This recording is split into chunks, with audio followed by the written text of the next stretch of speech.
Alright, guys, this episode, what a doozy. And what a way to end it with frickin' Mew Mew dead because Dart grew to a huge size, or larger, much larger size, and was eating it.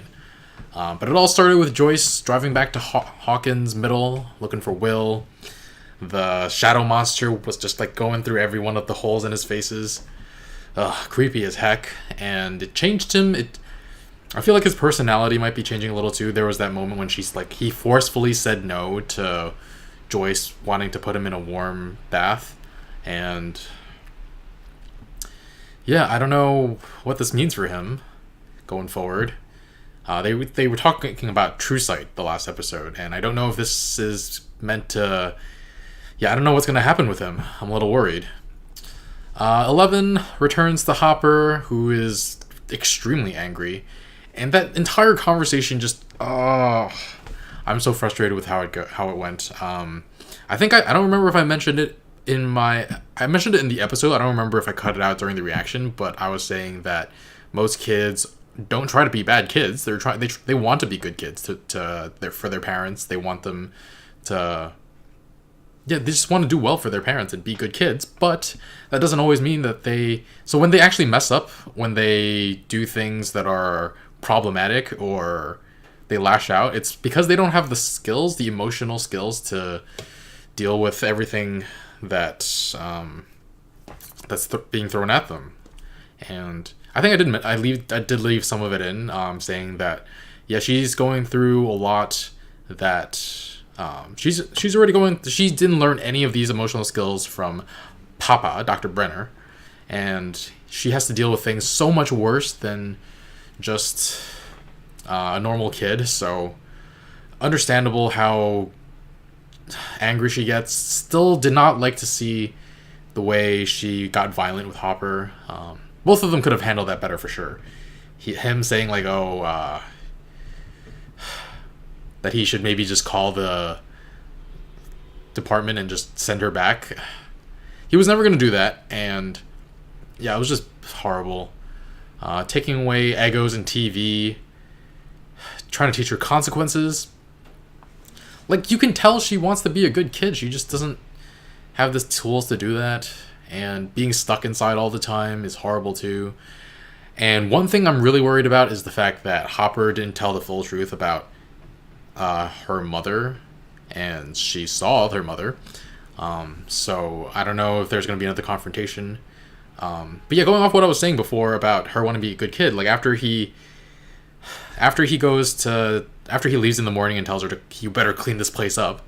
I thought he was going to be soft for a second, but then he kind of didn't. He went the other way. She actually starts cleaning up because she wants to be a good kid, but like, man, she got distracted. Rightfully so, by the hatch and everything in it. Don't know why Hopper kept all that there for her to find. Not for her to find, but just like where she could find it. And that situation's gonna be bad. I hope she doesn't get too angry. I don't know what happened with her mother though. They connected for a second, and my first theory was that her mother, Terry Ives, just like died in that moment. Or cut herself off. She just wanted to see her daughter, like, or feel her daughter, like, one last time, and then, like, she knows she's not good enough. She's not good enough to take care of her, or she's just like, all right, I'm happy with finally getting to see her one more time, and I'm good, and she passed away. I'm not sure. I feel like one of those was my first thought, but I'm not completely sure now. And then we have the story with Nancy and Jonathan heading off in secret to see Barb's parents, and I'm so glad with the way it turned out, because I was just like, didn't Hopper tell you that, like, Joyce, like, his own home, he checked Joyce's home for bugs? Like, he didn't tell you to be careful and not, like, assume you're always being listened to? But that's exactly what they were doing. So, very happy about that. A little weird that the government agents didn't check her bag, though they thought she was there to talk to Barb's mom and not to, spy on them. So... yeah, but they've got some concrete evidence. Nancy says she wants to burn the whole thing to the ground. I don't know. I hope she has a I mean, she's part of it's probably like leaking that information to the press or something. Hope it doesn't backfire on her. We've still got a couple. We've got like 5 more episodes this season, so there's plenty of time for things to go awry. And what else is there? Sorry. Oh, Will's acting this episode was great. He really sold that. We didn't see much of that actor back in season 1 because he got taken episode 1 and wasn't back until like the very end.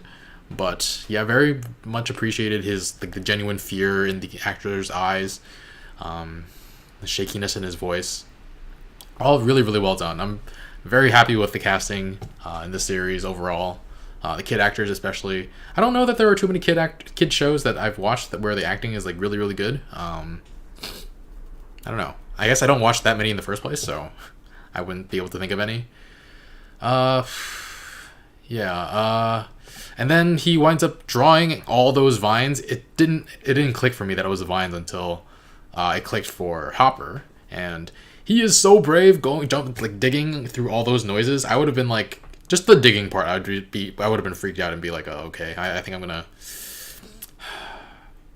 I probably would have kept going, but I would not have jumped down there for no way. I don't know what that means down there, and why the shadow monster is showing it to Will. I assumed I guessed that there might be Demogorgons down there, and maybe one crawled up, and that's how it got to Dart, or that's how it got to Dustin. Yeah, I don't know. Man. That scene with the Demogorgon, though, with Dart eating Mew, we finally get confirmation that it is the Demogorgon, with its face like opening up like that. It seems like he's still pretty imprinted on Dustin, though, so hopefully Dustin's not in trouble, but I don't know what they're going to go from here, where they're going to go from here. Mike was definitely right in trying to kill him, I guess. It turns out. I guess everything from the Upside Down is super dangerous. I was wondering, like, hey, maybe they're going with a different direction with this series. But nope, super dangerous, and I don't know what's going to happen, guys. It's scary as heck. Let me think. Was there anything else I wanted to say? Let me check my notes. Right. Oh, I was saying that I was typing that Mr. Clark's classes wind up teaching us a little bit about what's actually going on in the story. So he's talking about fear, that scene with him describing the physiological effect of fear, and then seeing Will go through that thing at the very same time with Mr. Clark's voiceover was really very well done. And then, all right, I have to wonder if Hopper is so strict with Elle because he's afraid of losing her, even if there wasn't anything he could have done with Sarah. But yeah, it's hard. It's hard to watch because they're both right in many ways and wrong in so many others. Hopper wanting to backtrack and be a little softer, but he's not capable of doing it. I don't know where that comes from. Him not being able to be soft. I feel like he was that way with his daughter, but I guess he hardened up after she died, and I guess maybe he can be soft, but he decided in that moment that that's not what he needed to do for Elle. Though, disagree. But anyway, guys, this is a very fun, interesting episode. What should I give it? I think I'm going to give it an 8.52 just for the severe shock factor of Dart eating Mew. And even though I didn't like what happened, it was well done between Hopper and Elle. And the acting was spot on with Elle being, I don't know if it's traumatized, but just like very upset about her mom disappearing from somebody told me it was the In-Between, not the Upside Down, but the In-Between, where she was seeing Harry Ives. And the acting of Will, the actor of Will, really great. So 8.5 is good. All right, guys, thanks for watching. I'll catch you guys in the next episode. See you soon. Bye, friends.